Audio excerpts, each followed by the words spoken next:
আসসালামু আলাইকুম। যারা কোয়েল খামার করতে চাচ্ছেন, অনেকেই বলে যে কোয়েলে নাকি অনেক লাভ, শুধু লাভের অংশটাই দেখায়, কিন্তু আসলে যে লসও আছে এই কথাটা কিন্তু ইউটিউবে কেউ বলে না। প্রথমত যারা নতুন তাদের জন্য তো লসের সংখ্যাটাই বেশি, কারণ নিজে নিজে করা আর শুনে শুনে সফলতা পাওয়া দুইটার ভিতরে অনেকটাই পার্থক্য আছে।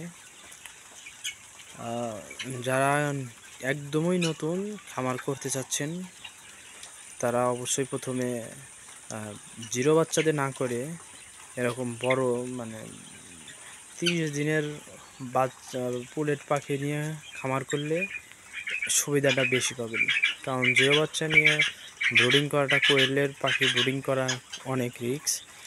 যারা অনেক পুরাতন খামারি তারাও কিন্তু অনেক ভুল ভুল করে, বলতে অনেক সময় দেখা যায় যে বাচ্চা মারা যায়, কারণ এটাতে প্রচুর পরিমাণে সময় দিতে হয়, অনেক কিছু বুঝতে হয়, কারণ নতুন নতুন সমস্যা ফেস করতে হয় জিরো বাচ্চা নিয়ে ব্রুডিং করে খামার তৈরি করতে গেলে।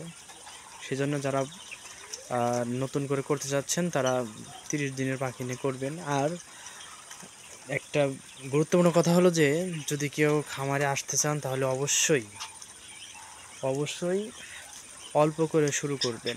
যত টাকাই কেনা থাকে অবশ্যই প্রথমে অন্তত 100 অথবা 200 দিয়ে শুরু করতে পারেন। 2-4 মাস করার পরে আপনি বাড়াইতে পারেন, কারণ প্রথমেই যদি কখনো না করে থাকেন, কোয়েল এমন একটি খামার, এটা অন্য অন্য খামারের সাথে কোনো মিল নেই। হ্যাঁ, অনেকে বলে যে এটা রোগ ব্যাধি কম হয়, কিন্তু আসলে ভাই বিষয় সেইটা না।